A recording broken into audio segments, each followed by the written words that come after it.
Oh, sorry, I'm having some flashbacks. Anyway, let's talk today about some basic differential equations. We're going to talk about what it means for the order of a differential equation. We're going to talk a little bit about general versus particular solutions, and then we'll talk about some initial value exercises. What does that mean?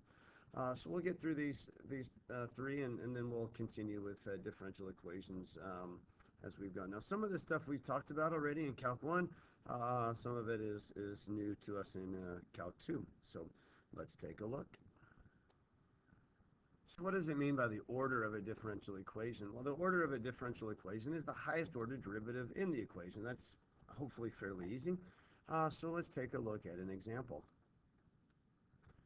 So here we have an example. What's the order?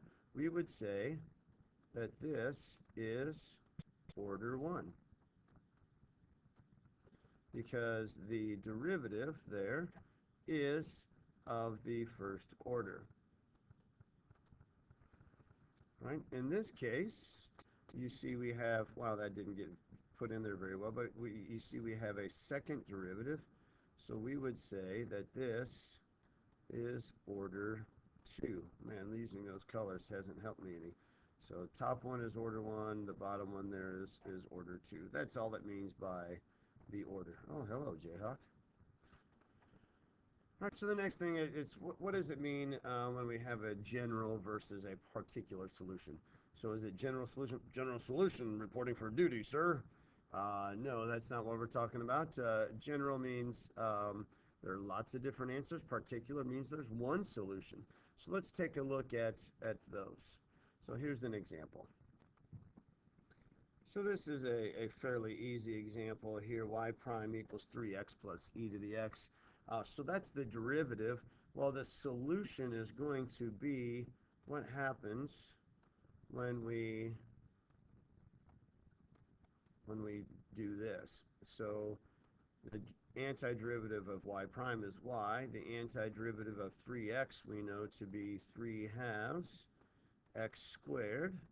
And the antiderivative of e to the x is e to the x. Now, we all know that when we do an antiderivative, we have to add c. All right, and this is what we refer to as a general solution because there are infinitely many possibilities regarding that c right there.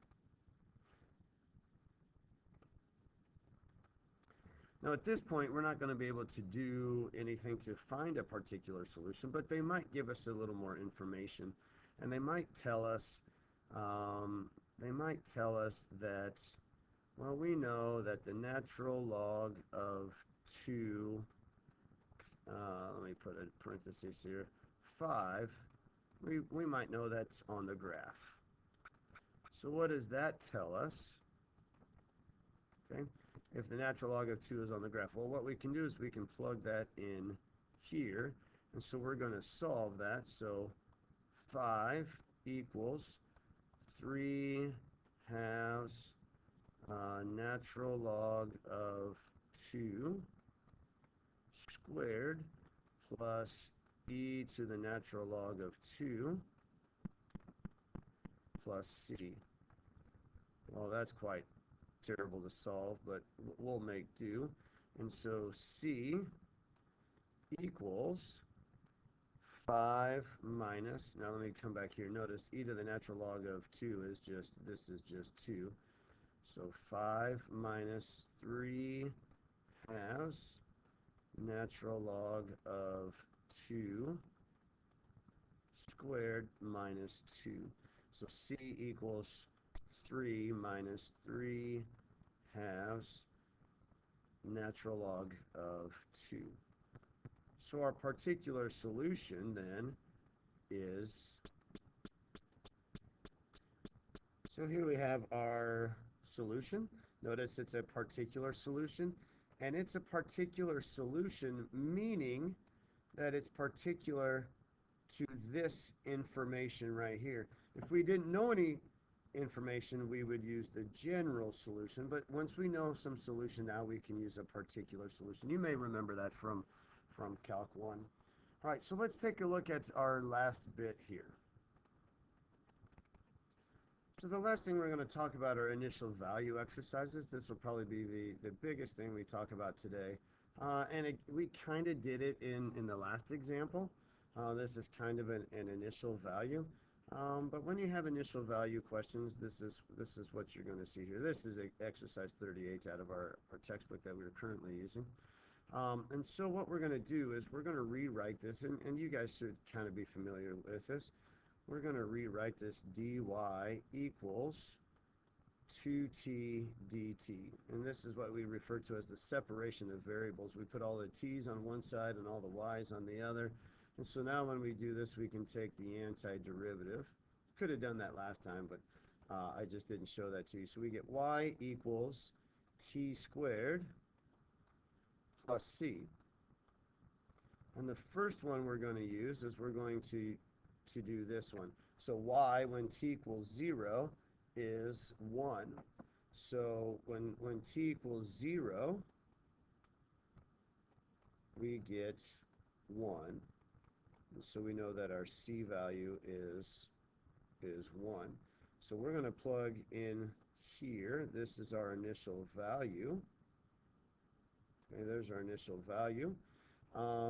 And so then we have t squared plus 1, so we're going to have this point here, and we'll have this point here. And if that doesn't make sense to you, please stop the video and figure out why that is that way. And there is our solution. All right, notice our solution would be t squared plus 1. Okay, now what I want you also to notice is that if I come here to 1, the slope there at 1 is 2 times 1. Slope equals 2 times 1, so that's got to be 2. Same thing here. Our slope here at -1 is -2. The slope here is a little bit steeper, all right? And that's at when x is 2, so 2 times 2 is 4. And so that's our slope at that point right there.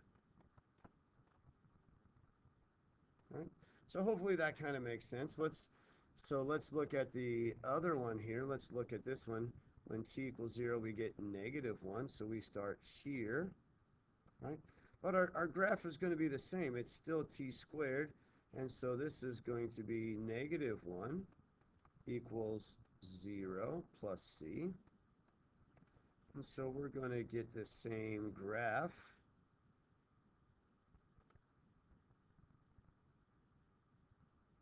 Should look a little something like this. Oh my goodness, that didn't work. We'll try this again. All right. And so notice now when our here at 2, our slope should be the same right there. Okay, the slope there should be the same as that slope right there. All right, hey guys, I appreciate you watching.